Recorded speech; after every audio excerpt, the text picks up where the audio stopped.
Bismillahirrahmanirrahim. Assalamualaikum warahmatullahi wabarakatuh. Alhamdulillahirabbil alamin.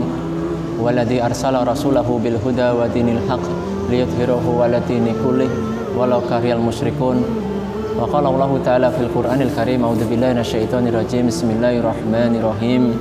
Yarfa'illahu alladziina amanu minkum walladziina utul ilma darajat. Wa qala Rasulullah sallallahu alaihi wasallam, may yuridillahu bihi khairan yufaqihu fiddin. Alhamdulillahirabbil alamin.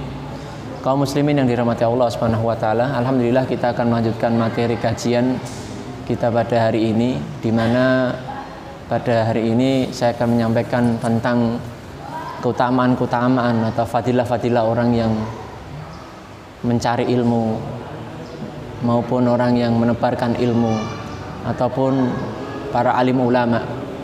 Jadi fadilah ilmu itu sangat banyak sekali, tapi di sini saya akan menyampaikan poin-poin yang menjadi penyemangat kita agar mudah-mudahan kita bisa menjadi orang yang rutin mencari ilmu dan berusaha untuk mengamalkan ilmu tersebut dan berusaha mengajarkan ilmu tersebut. Alhamdulillah kaum muslimin yang dirahmati Allah Subhanahu wa taala. Yang pertama, Allah memberikan keutamaan kepada orang-orang yang diberikan ilmu dengan mengangkatnya beberapa derajat, sebagaimana Allah sebutkan di dalam surah Al-Mujadilah ayat yang ke-11. A'udzubillahi minasyaitonirrajim. Bismillahirrahmanirrahim. Yarfa'illahu alladziina amanu minkum walladziina utul ilma darajat. Allah meninggikan orang-orang yang berilmu di antaramu dan orang-orang yang diberi ilmu pengetahuan beberapa derajat. Jadi ketika Allah ingin mengangkat derajat seseorang, tentunya dengan ilmu tersebut. Lalu yang kedua adalah sebagai tanda bahwa pemiliknya berada di atas kebaikan. Ya. Sebagaimana di dalam sebuah hadis Rasulullah SAW menyebutkan, hadis dari riwayat Abu Hurairah, qala Rasulullah SAW, may yuridillahu bihi khairan yufaqihu fiddin. Barang siapa yang oleh Allah kehendaki kebaikan, maka orang tersebut dia difaqihkan tentang ilmu dinnya. Jadi ketika Allah ingin menghendaki kebaikan pada seseorang, maka Allah memberikan dia adalah kepahaman tentang ilmu dinnya. Jadi kebaikan yang Allah berikan pada seorang hamba bukan hitungannya adalah dunia atau mungkin harta benda, tapi adalah orang tersebut difaqihkan tentang ilmu dinnya. Sedangkan dunia atau mungkin harta benda itu justru fitnah. Ya, innama amwalakum wala auladukum fitnah. Ketahuilah sesungguhnya harta, ya, anak itu adalah fitnah dari Allah Subhanahu wa taala. Lalu yang ketiga adalah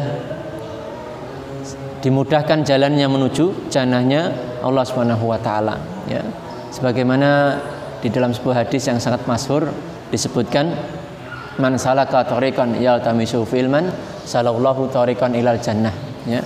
Barang siapa yang menempuh suatu perjalanan dalam rangka thalabul ilmi, maka Allah memudahkan jalannya menuju jannah, ya. Makanya ketika kita ini menuju suatu majelis untuk menuntut ilmu, di situ akan bertambah ilmu kita sehingga kita mengetahui mana kebenaran, ya, mana keburukan, mana al-haq, mana al-batil, sehingga apa? Potensi agar kita mendapatkan kepahaman tentang ilmu din lebih luas, sehingga potensi kita mendapatkan jannahnya Allah lebih banyak.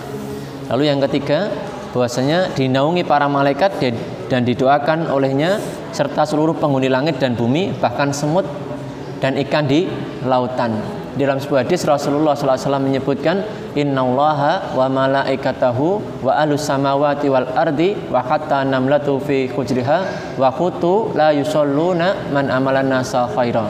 Ya, sesungguhnya Allah, innallaha wa malaikatahu, dan seluruh malaikat, wa ahlus samawati wal ardi, dan seluruh penghuni langit dan bumi, wa hatta namlatu fi hujriha, wa khutu, semut-semut di bebatuan, dan ikan la yusalluna man amalana sa khairan. Mereka itu mendoakan orang-orang yang duduk-duduk dalam sebuah majelis. Maka subhanallah, bukannya Allah yang sekedar mendoakan kebaikan kita, tetapi seluruh malaikat, seluruh penghuni langit dan bumi, ya, semut, bahkan ikan sekalipun mereka mendoakan. Maka sungguh beruntunglah orang-orang yang duduk dalam sebuah majelis ilmu. Lalu yang kelima adalah thalabul ilmi, itu akan senantiasa dia berada di jalan Allah Subhanahu wa taala.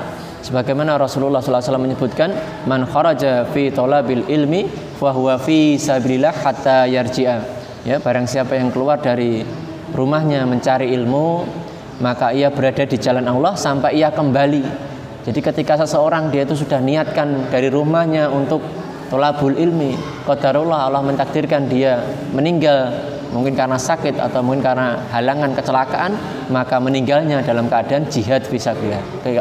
Keadaannya meninggal dalam keadaan syahid, ya. Lalu yang keenam adalah ketika seseorang alim itu lebih afdal daripada seorang abid, ya. Allah memuliakan orang yang lebih ilmunya daripada seorang hamba Allah yang tidak memiliki ilmu atau kurang ilmunya.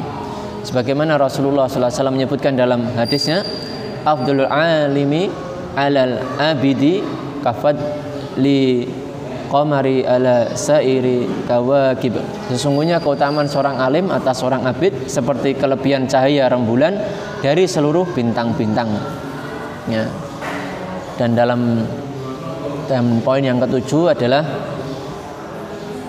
mendapatkan pahala seperti pahala amalan orang yang kepadanya diajarkan ilmu tersebut. Jadi ketika seseorang dia sudah mengilmui sesuatu atau dia belajar ilmu sesuatu, lalu setelah dia mendapatkan ilmu tersebut dia mengamalkannya dan dia juga mengajarkan kepada orang lain, maka dia mendapatkan kebaikan tanpa mengurangi pahala orang yang melakukannya. Sebagaimana dalam sebuah hadis Rasulullah SAW menyebutkan, man dalla 'alal khairi falahu mitlu ajrun fa'ilih.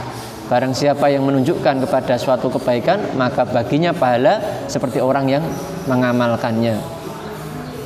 Dan poin yang terakhir, dan ini mudah-mudahan membangun giroh kita untuk selalu menyampaikan kebenaran, mengajarkan kebaikan, adalah kebaikan orang yang mengajarkan ilmu, dia tidak terputus hatta atau sampai orang tersebut meskipun sudah meninggal dunia akan terus mengalir, ya. Sebagaimana Rasulullah SAW menyebutkan, idza matal insanun qata'a amaluhu illa min salatin, shadaqatun jariyatun au ilmun yuntafa'u bihi au waladun sholihu yad'u lahu. Apabila seseorang telah meninggal dunia, maka terputuslah seluruh amal ibadahnya, amal solehnya, kecuali illa min salasin, kecuali 3 perkara, ya. Shadaqatun jariyatun, yaitu sedekah jariyah, au waladun sholihu yad'u lahu, yaitu anak soleh yang mendoakan kedua orang tuanya. Yang ketiga adalah au ilmin yuntafa'u bihi, yaitu ilmu yang dia sedekahkan atau yang dia ajarkan. Nah, mudah-mudahan dari poin-poin pembahasan tentang fadilah, keutamaan orang yang mencari ilmu, orang yang mengajarkan ilmu, dan alim ulama membangun giroh kita untuk senantiasa semangat untuk belajar, semangat untuk mengamalkan ilmu tersebut, dan semangat untuk menyebarkan kebaikan untuk syiar Islam, ya. Akhirul dawana usikum wa nafsi bitaqwa. Assalamualaikum warahmatullahi wabarakatuh.